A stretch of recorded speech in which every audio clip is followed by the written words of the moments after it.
British Hurricane, but with Blasé. British Hurricane with Blasé. Spell LDN. LDN. Mounder X and Reprise make this a lovely looking team with this kind Lovely of looking, but won't look lovely looking when they play. You don't think? It's lovely if your name is All not right, all right. Blasé. So listen. Okay, so Hottie, solid main tank. Yep. Play basically can play what you want him to play as a main tank. I think he's gonna be. I Same with think Moth League. Mo. I think he definitely kind of carries him a little bit. I think Mulv is definitely, if you want a London player to put stocks in, you put him in Mulv. Hybrid is gonna be basically the starting hit scan until Sparker is of age. Judging by streams, Hybrid gets very annoyed very easily. Do you have hope in then again, that was a DPS line compared to say a Happy Dante if they faced each other off? Hot take.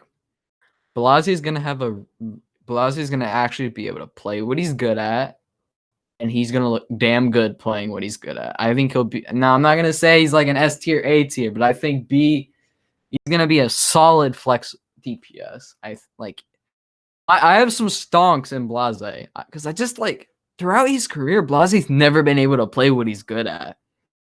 Been forced into Brig jail. He got forced into Tank jail. He got forced into McCree. Yeah.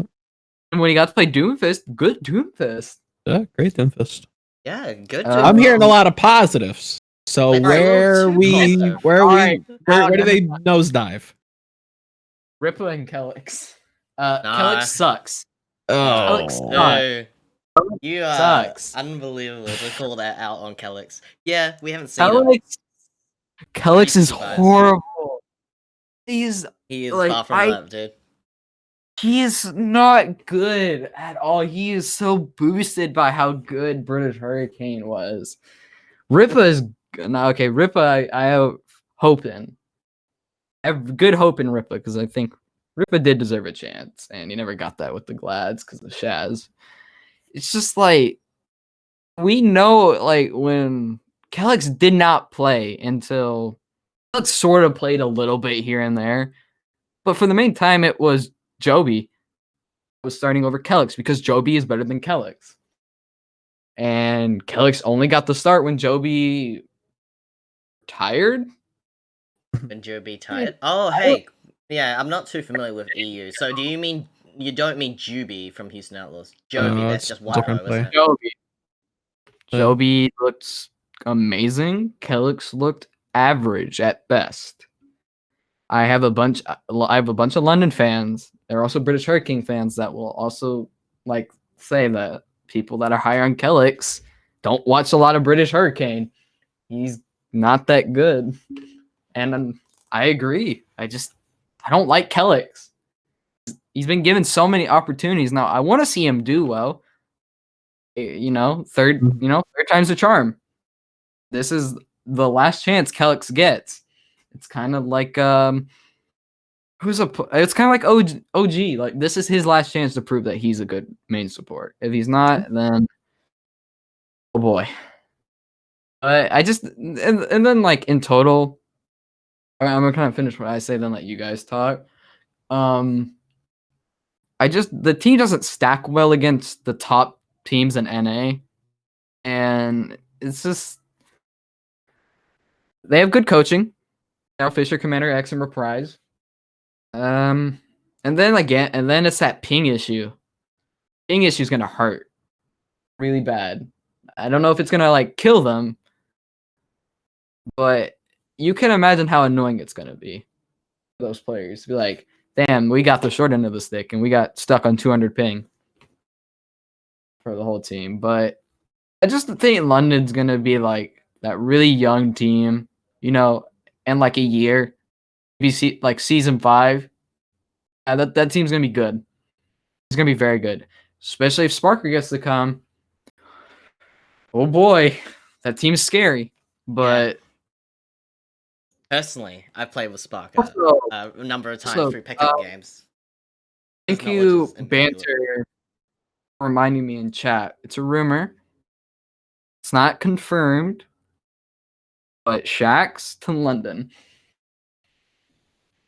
That's Shax to a bit of a Interesting. pog, as the kids say. As the kids say. Yes. That is very pog, my dude.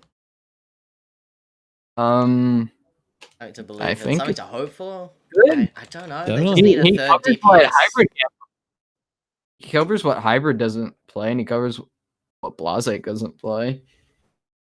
So yeah, I mean, what do you guys think about London? In total, they're a young team. I don't think they're gonna perform well, like against the the teams with a much more experience. Now they all have played together. Like Sure. they all know the ins and outs, but I mean, I'm gonna be honest, a team like Atlanta could beat them. See, that's where I'm kind of drawing. Atlanta's, I think, will be an interesting litmus test for a team like London. I look at like Houston, London, Paris. Trying to pull them off the top of my head, like teams that I think are going to be in that like mid pack, and I think they could trade.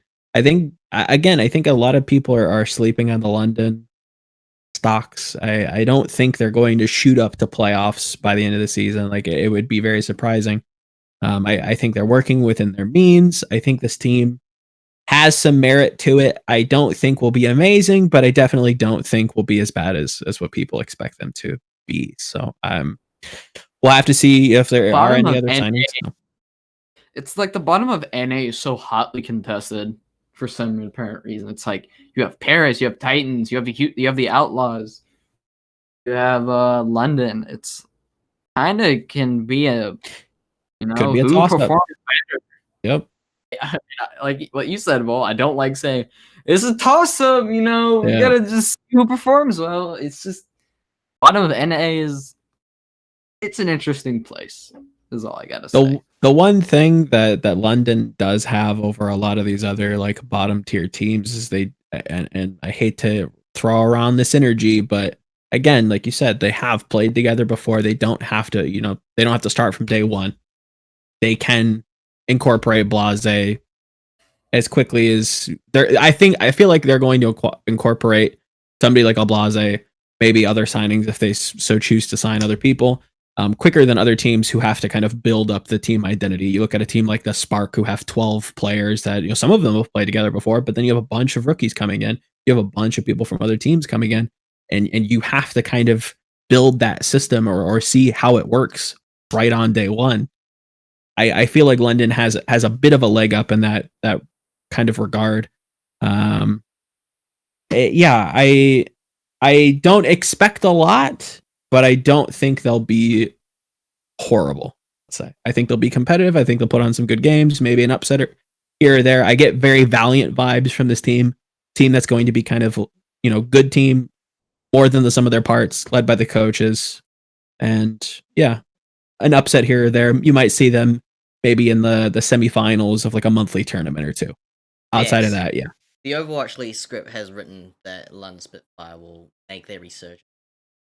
Such a all-Korean powerhouse that kind of made the massive rewind. I think people still speculate that was like not genuinely them completely losing it out on day one, day two. They just reverse sweep the Glads and go straight to Philadelphia the inaugural season. Then just dropping goats that still managed to hold up competitively. Then come to season 3, some very sellable talent, good value for org, and yet they want to start from scratch just to get to an EU. Such a long roundabout way to get the image that they want. It is a strange business decision. I think it's high time that EU gets like a team that they can kind of believe in and like aim to kind of achieve. If we're gonna go back and remember Crusher 99, if there's an EU Crusher who wants to actually play for like a home team, now you actually have that. Now you have a Paris, now you have a London to actually kind of look up to and compete to. Not only that, but again, London, a franchise that's doing it right, has their feet very, very wet in contenders. British Hurricane, obviously, a name that's synonymous with success when it comes to contenders, especially in the West. you're going to see that that pipeline start to funnel up to the roster. So this, again, in a weird way, like Toucan was saying, down the road, maybe next year, this is going to be like the poster child of the Overwatch, like weirdly enough, where you're seeing, again, a team like more than the sum of their parts coming into 2022, bringing in a new rookie that they found on British Hurricane, making the playoffs and really kind of showcasing what, you know, the European region has to offer. I agree with the young denotation. I just temper expectations with how bad they're going to be. Yes. It's gonna encourage teams to be like, hey, we could just pick up a whole team of Contenders players. It's been done at Runaway. I mean, It's a good start. From some odd reason, this is kind of a Contenders like tangent, but support tier 2. I, for some reason, see all of American Tornado becoming a team one day. I don't know why. Okay. I just, I love American Tornado. I'm American. I think Atlanta would be like the number one prospect for That that kind of org. That actually made. Ooh, imagine Ultra offload into one. But this is still something. 2022 seems just as interesting as 2021, and we have nothing else to go off to talk about Season 5, other than what is a lot of new talent that you certainly feel like are going to stick around this year after seeing this. Hopefully. Yeah, I think it's maybe if we get an Overwatch 2 announcement sometime in the future, maybe we can float these players along.